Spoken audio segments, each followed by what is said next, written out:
Hello student, आज हम class 10th chapter 14 सांख्यिकी यानी कि स्टैटिक्स के बारे में पढ़ेंगे।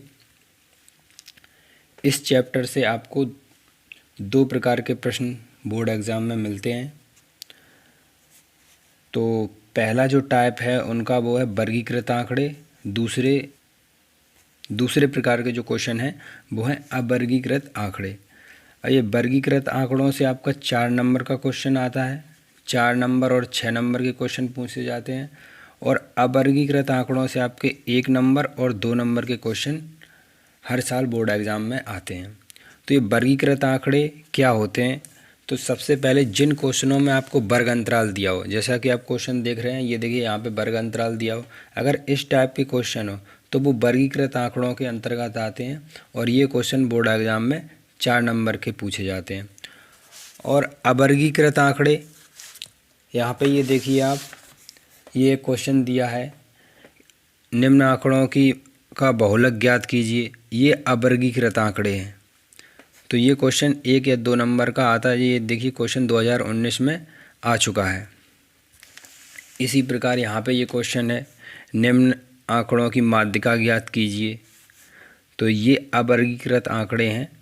तो आज इस वीडियो हम अवर्गीकृत आंकड़ों के बारे में पढ़ेंगे। आज जो हम क्वेश्चन करेंगे वो समांतर माध्य से संबंधित क्वेश्चन करेंगे। तो सबसे पहले आप समांतर माध्य का फॉर्मूला और समांतर माध्य क्या होता है ये समझ लीजिए। तो देखिए समांतर माध्य के 3 नाम हैं। सबसे पहला समांतर माध्य, ये फर्स्ट, औसत और तीसरा है माध्य। इन समांतर माध्य, औसत या माध्य जब आपको बोला जाए तो इन सभी का मतलब एक ही है, उसके 3 नाम दिए हुए हैं। इसे 3 नामों से जाना जाता है। तो आप यहाँ पे देखिए, तो सबसे पहला क्वेश्चन, तो इसका फॉर्मूला क्या होता है? तो समांतर माध्य का फॉर्मूला, तो समांतर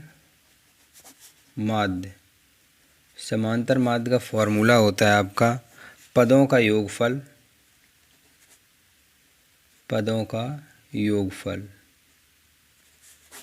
बटे कुल पद।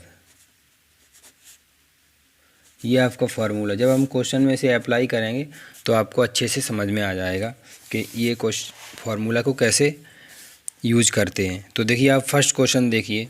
फर्स्ट क्वेश्चन है आपका 1 से 9 तक की प्राकृतिक संख्याओं का समांतर माध्य क्या होगा?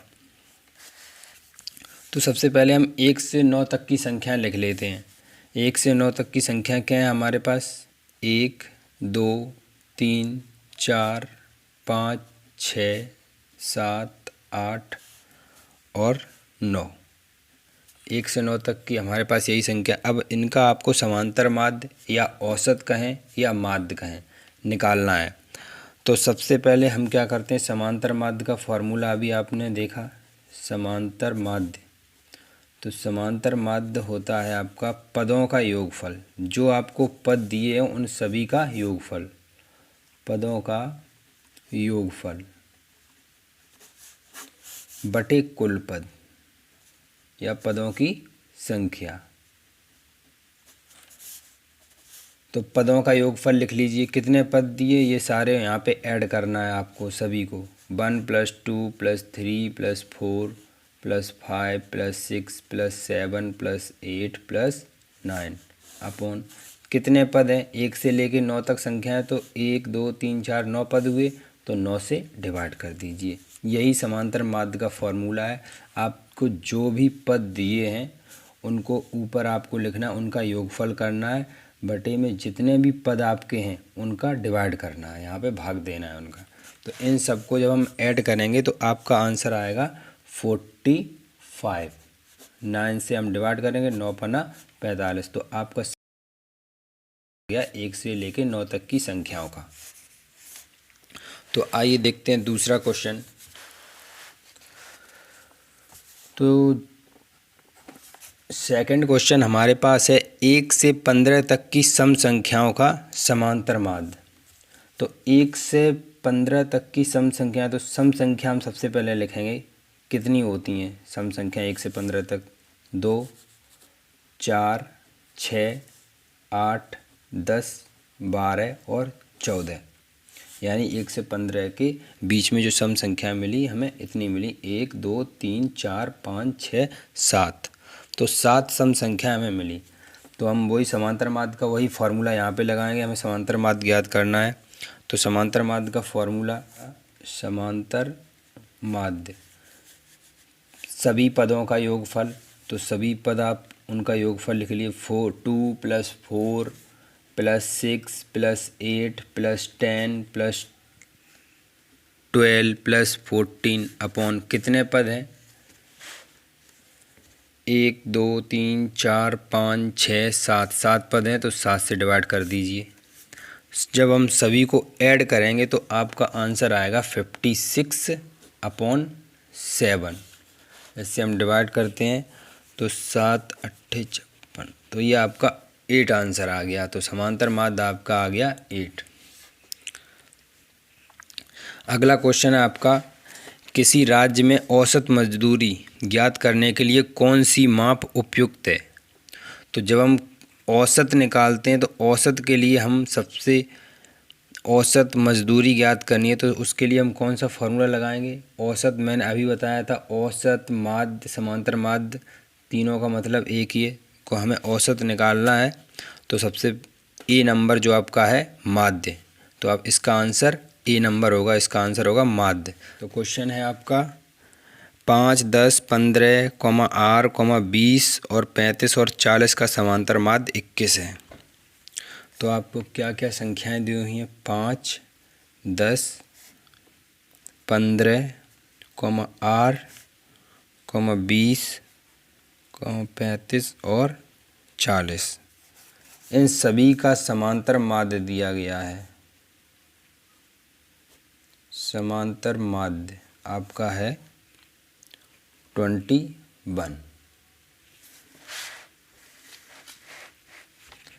तो आपका समांतर माध्य है आपका 20। ये सारी संख्याएं दी हुई, इन सभी का समांतर माध्य आपका 21 दिया गया, यानी 21 दिया गया है। तो आपका यहाँ पे R का मान निकालना है। तो वही हम समांतर माध्य का फॉर्मूला लगाएंगे।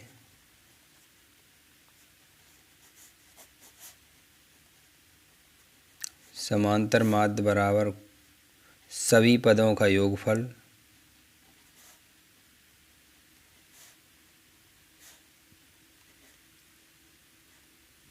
सभी पदों का योगफल बटे कुल पद।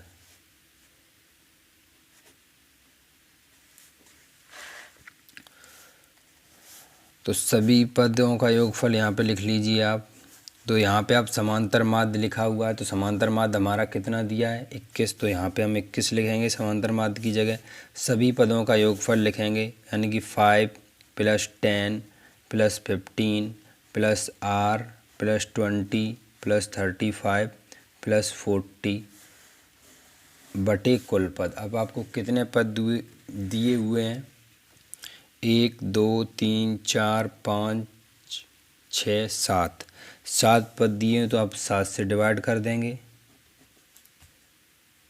अब इसे हम सॉल्व करेंगे तो इस 7 को हम इधर भेज देंगे तो ये डिवाइड में मल्टीप्लाई में आ जाएगा। तो 21 × 7। अब इन सभी को हम ऐड करेंगे। जब हम इन सभी को ऐड करेंगे तो आपका आंसर ये आएगा 5, 10, 15, 20, 35 और 40 को ऐड करने पे आंसर आएगा आपका 125। 125 + R। इसका गुणा कर लेते हैं इसमें। 7 एकम 7, 7 दूनी 14, 147 और 125 + R। इस 125 को हम इधर भेजेंगे तो 147 - 125 बराबर R।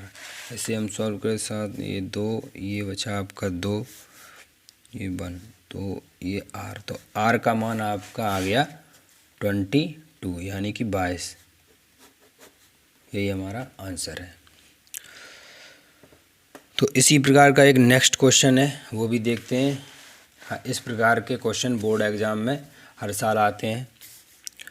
तो नेक्स्ट क्वेश्चन हमारा है, संख्याएं दी हुई हैं 27, comma 23, comma x minus 4, x plus 4, comma 15, comma 3 और 7 और का समांतर माध्य,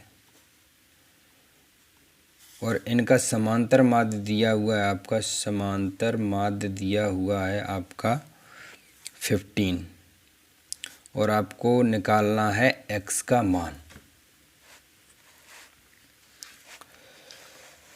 तो वही फॉर्मूला समांतर माध्य का, तो समांतर माध्य बराबर सभी पदों का योगफल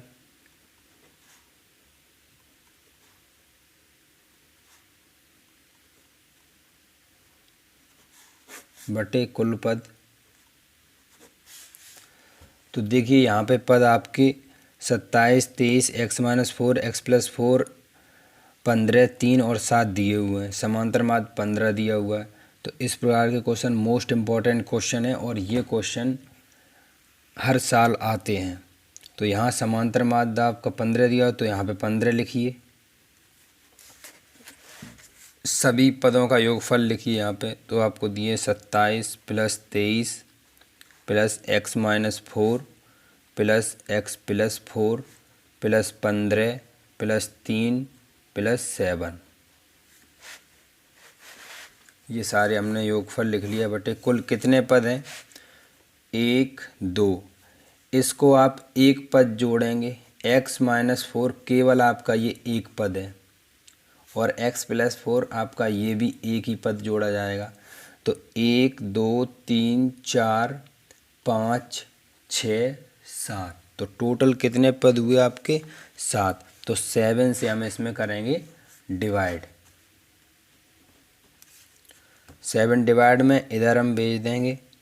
तो 15 इंटू 7 इजिकल टू, इनको हम सभी को ऐड कर लेंगे। ये माइनस का 4 है, प्लस का 4 है, तो ये कैंसिल हो जाएंगे और बाकी को हम बाकी सभी को हम ऐड कर लेंगे। x को हम जब ऐड करेंगे तो एक x ये, एक x ये आपका आ गया 2x। अब इन सब को हम ऐड करने पे ऐड कर लेते हैं, 27 प्लस 23 और ये 7, 3, 10 और 15, 25, 25 और 27, ये आपका आएगा 75। तो ये आपका 75 आ गया। तो 15 का 7 में मल्टीप्लाई करेंगे तो आपका आएगा 15 सत्ते 105 बराबर 2x प्लस 75। इधर ये आ गया 10 माइनस 75 बराबर 2x। तो इससे हमें मान ये आपके 0, 10 में 30, ये आपका 30 बराबर 2x। 2 से हम 30 में डिवाइड करेंगे तो आपका कितना आ जाएगा, 15। तो x का मान आपका 15 आ गया। आइए देखते हैं नेक्स्ट क्वेश्चन, आपके लिए इम्पोर्टेंट क्वेश्चन है। 7 छात्रों का औसत भार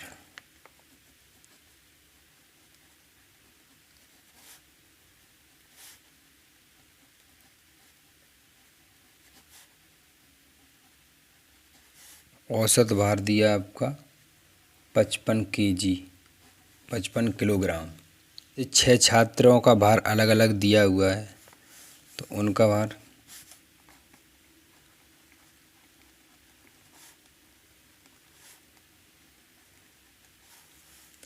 अब 6 छात्रों का भार आपको दिया है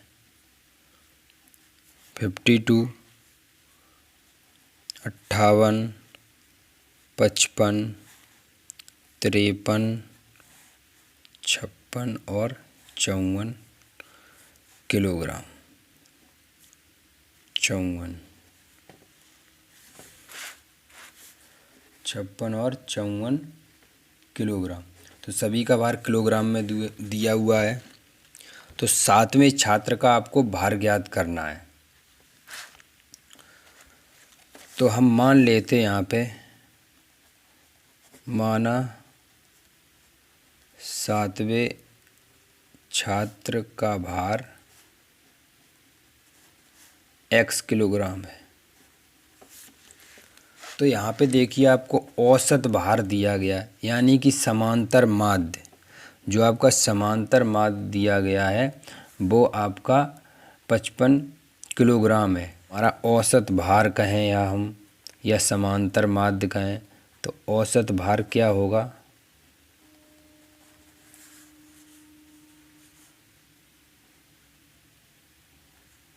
कुल भार, यानी कि छात्रों का कुल भार बटे छात्रों की संख्या।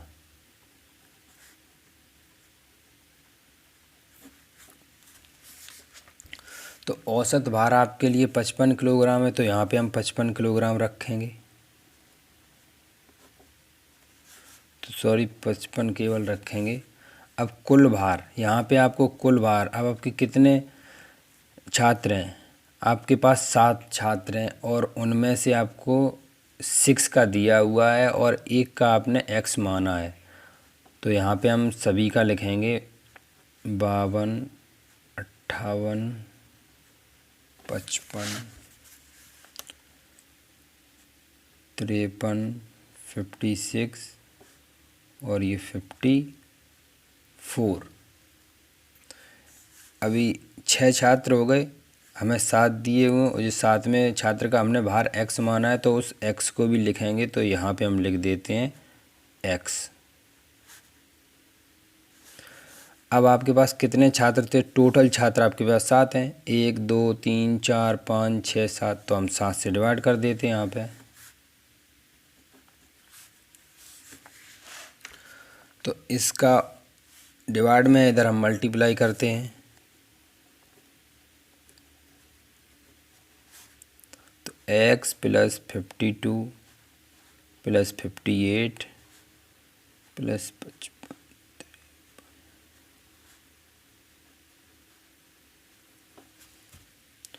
अब इन सब को ऐड कर लेते हैं, इस साइड भेज देते हैं और x का मान निकाल लेते हैं। तो 7 का हम मल्टीप्लाई करेंगे 55 में, तो ये आपका आएगा 7 पन्ना 35 और ये 8 और ये 3, इतने किलोग्राम आ गया।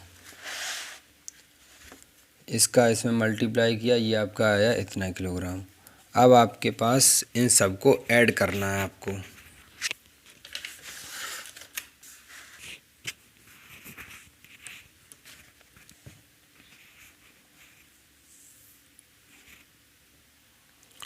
तो इन सब को जब हम ऐड करेंगे तो ये हमारा आंसर आएगा x प्लस, इन सब को ऐड करेंगे 328। तो इस 328 को हम इधर भेजेंगे। 385 माइनस 328 बराबर x। तो जब हम इससे माइनस करेंगे तो 15 में से 7 और ये आपका आएगा 5, 57 किलोग्राम। तो यानी कि जो 7वां छात्र है उसका आंसर आपको मिला 57 किलोग्राम।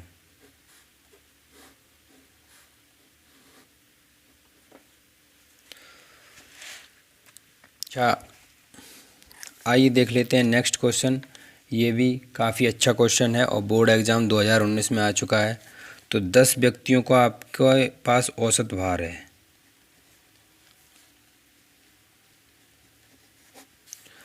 10 व्यक्तियों के भार का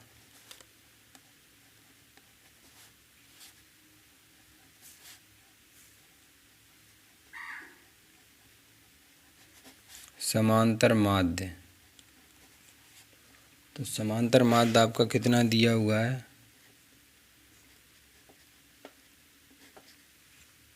45.6 किलोग्राम। उनके भारों का योगफल ज्ञात करना है। आपको इनके भारों का योगफल ज्ञात करना है। तो वही फॉर्मूला लगाएंगे हम, समांतर माध्य वाला। समांतर माध्य कुल भार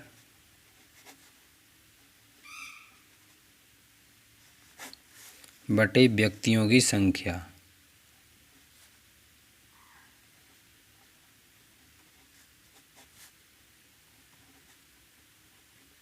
व्यक्तियों की संख्या। तो समांतर माध्य आपका कितना दिया हुआ है, ये आपका दिया है 45.6। कुल भार आपको पता करना है।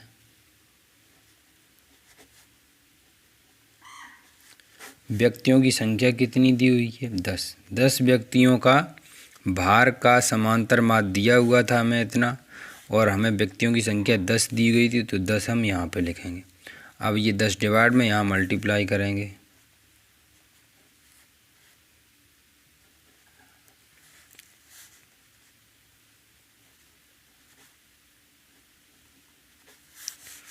तो हमारे पास कुल भार कितना आएगा, इन दोनों का हम मल्टीप्लाई करेंगे तो ये पॉइंट हट जाएगा, 456 किलोग्राम आ जाएगा आपका भार। तो अब हमारे पास जो नेक्स्ट क्वेश्चन दिया है वो काफ़ी इम्पोर्टेंट है। ये क्वेश्चन 2016 और 2013 दोनों में आ चुका है। तो यहाँ पे आपको दिया है एक कक्षा में 5 बच्चों की ऊंचाई क्रमशः, तो 5 बच्चों की ऊंचाई दी हुई है।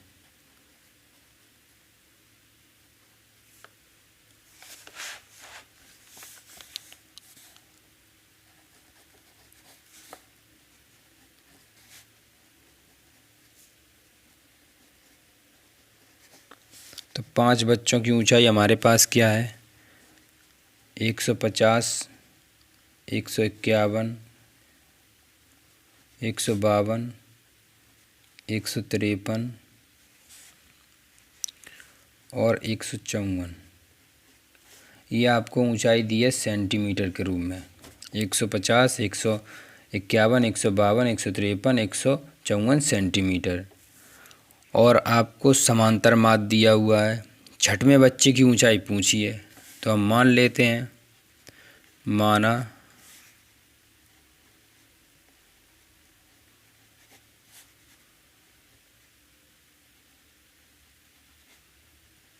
छठवें बच्चे की ऊंचाई x सेंटीमीटर है, और आपको समांतर माध्य दिया हुआ है। समांतर माध्य कितना दिया हुआ है, 152.5 सेंटीमीटर। तो वही फार्मूला हम लगाएंगे समांतर माध्य का। तो समांतर माध्य बराबर क्या होगा आपका, सभी बच्चों की ऊंचाइयों का योगफल बटे कुल बच्चे। तो 150 plus 151 plus 152 plus 153 plus 154 plus x बटे कितने बच्चे हैं, 1 2 3 4 5 6। छठवें बच्चे को हमने x माना था, तो 6 कुल बच्चे हैं, तो 6 से हम करेंगे डिवाइड। समांतर माध्य आपका कितना दिया हुआ, 152.5, ये रखेंगे हम यहाँ पे 152.5। अब इन सब को हम ऐड करेंगे। जब हम इन सब को ऐड करेंगे तो आपका आंसर आएगा 760 प्लस x बटे 6। अब इस 6 का यहाँ मल्टीप्लाई करेंगे हम, 152.5 इंटू 6, 760 प्लस x। इस x को हम इन दोनों का मल्टीप्लाई करने पर आपका आंसर आएगा ये आपका 915, और ये आपका 760 प्लस x। इसको हम इधर भेजेंगे, -760 इजिकल टू x। ये हम यहाँ पे माइनस कर देंगे। इसको हमने इधर भेज दिया, ये माइनस का हो गया, यहाँ से इसको हम माइनस कर देंगे, तो ये आपका आएगा 155 इजिकल टू x। तो छठवें बच्चे की जो ऊंचाई है वो 155 सेंटीमीटर है। ये आपका आंसर आएगा 155 सेंटीमीटर छठवें बच्चे की ऊंचाई।